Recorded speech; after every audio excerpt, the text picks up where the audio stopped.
తెలుగు రాష్ట్రాలను నైరుతి రుతుపవనాలు ముందే పలకరించాయి. ఈసారి వారం రోజుల ముందుగానే ఏపీ, తెలంగాణలోకి ఎంట్రీ ఇచ్చాయి. దీంతో జిల్లాలో విస్తారంగా వర్షాలు కురుస్తున్నాయి.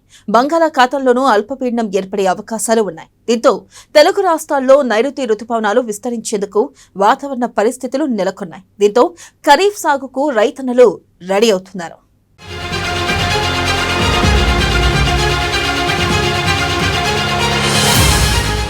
నైరుతి రుతుపవనాల ప్రభావంతో తెలంగాణలో వర్షాలు పడుతున్నాయి. ఉత్తర తెలంగాణ ద్రోణితో 4 రోజుల పాటు భారీ వర్షాలు కురిసే ఛాన్స్ ఉందన్నారు వెదర్ ఆఫీసర్లు.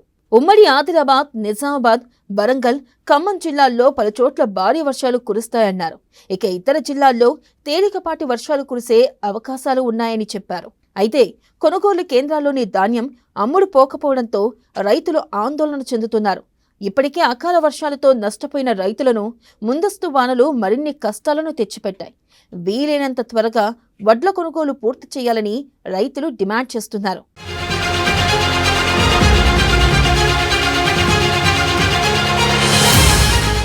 ఉమ్మడి ఆదిలాబాద్, నిజామాబాద్తో పాటు రాజన్న సిరిసిల్ల, మెదక్, సంగారెడ్డి, ములుగు, భద్రాద్రి కొత్తగూడెం జిల్లాల్లో భారీ వర్షాలు కురిసే అవకాశం ఉందని తెలిపిందన్నారు వెదర్ ఆఫీసర్లు.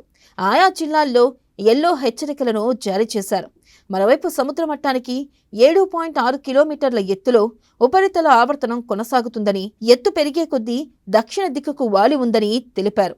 రేపు జగిత్యాల, రాజన్న సిరిసిల్ల, సిద్దిపేట, జనగాం జిల్లాల్లో ఆరెంజ్ హెచ్చరికలను జారీ చేశారు. గురువారం ఖమ్మం, భద్రాద్రి కొత్తగూడెం, ములుగు, జయశంకర్, భూపాలపల్లి జిల్లాల్లో భారీ నుంచి అతి భారీ వర్షాలు కురిసే అవకాశం ఉన్నట్లు తెలిపారు. ఇక గంటకు 40 కిలోమీటర్ల నుంచి 50 కిలోమీటర్ల వేగంతో ఈదురుగాలులు వీచే అవకాశం ఉన్నట్లుగా చెప్పారు. రాగల 3 రోజులు గరిష్ట ఉష్ణోగ్రతలు సాధారణం కంటే 5 నుంచి 7 డిగ్రీలు తక్కువగా రికార్డయ్యే అవకాశం ఉందన్నారు.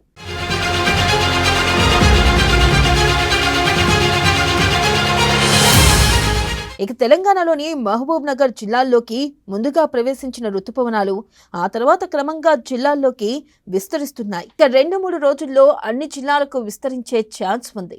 నైరుతి ఆగమనంతో రైతులకు అధికారులు కీలక సూచనలు చేస్తున్నారు. తొలకరి వానలు పడగానే విత్తనాలు వేయొద్దని సూచిస్తున్నారు. జూన్ ఫస్ట్ వీక్లో భారీ వర్షాలు కురిసిన తర్వాతనే విత్తనాలు వేసుకోవాలంటున్నారు. లేదంటే మధ్యలో వర్షాలు ముఖం చాటేస్తే మొలకలెత్తిన విత్తనాలు ఎండిపోయే ప్రమాదం ఉందంటున్నారు.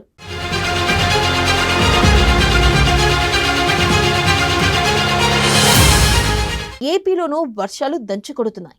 ముందుగా రాయలసీమలోకి ఎంట్రీ ఇచ్చిన నైరుతి రుతుపవనాలు క్రమంగా రాష్ట్రమంతటా విస్తరిస్తున్నాయి.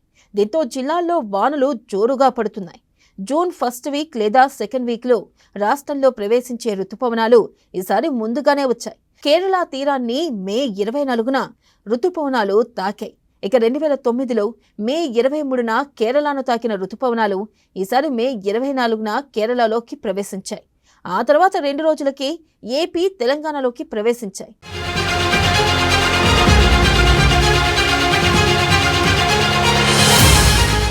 ఇక నైరుతి రుతుపవనాల ప్రభావంతో కేరళ, తమిళనాడు, కర్ణాటక, మహారాష్ట్రల్లో భారీ వర్షాలు కురుస్తున్నాయి. కోజికోడ్, వాయనాడ్ జిల్లాల్లో వర్షాలు బీభత్సం సృష్టిస్తున్నాయి. వర్షాలు, వరదలకు 10 మంది చనిపోయారు. కొండ చర్యలు వెలిగిపడ్డంతో పలు ప్రాంతాల్లో రాకపోకలు బంద్ అయ్యాయి. 3 జిల్లాలకు రెడ్ అలర్ట్, 4 జిల్లాలకు ఆరెంజ్ అలర్ట్ కొనసాగుతుంది. ఇక తమిళనాడు, నీలగిరి జిల్లాల్లో కుంభవృష్టి కురిసింది. భారీ వర్షాలకు ఉదక మండలాన్ని క్లోజ్ చేశారు ఆఫీసర్లు. కర్ణాటక, గోవాల్లోనూ తేలికపాటి నుంచి మోస్తారు వర్షాలు పడుతున్నాయి. ఈ సీజన్లోని భారీ వర్షాలు ఆర్థిక నగరం ముంబైని సైతం వణికించాయి. 13 గంటల్లోనే 25 సెంటీమీటర్ల వర్షపాతం నమోదైంది. దీంతో ముంబైలో జనజీవనం అతలాకుతలమైంది.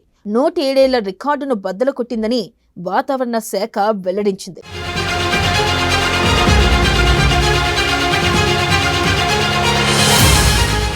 ముందస్తు వర్షాలతో ఈసారి మే ముగియకుండానే టెంపరేచర్లు తగ్గాయి. దీంతో దేశ ప్రజలకు కాస్త ఎండల నుంచి రిలీఫ్ దొరికింది.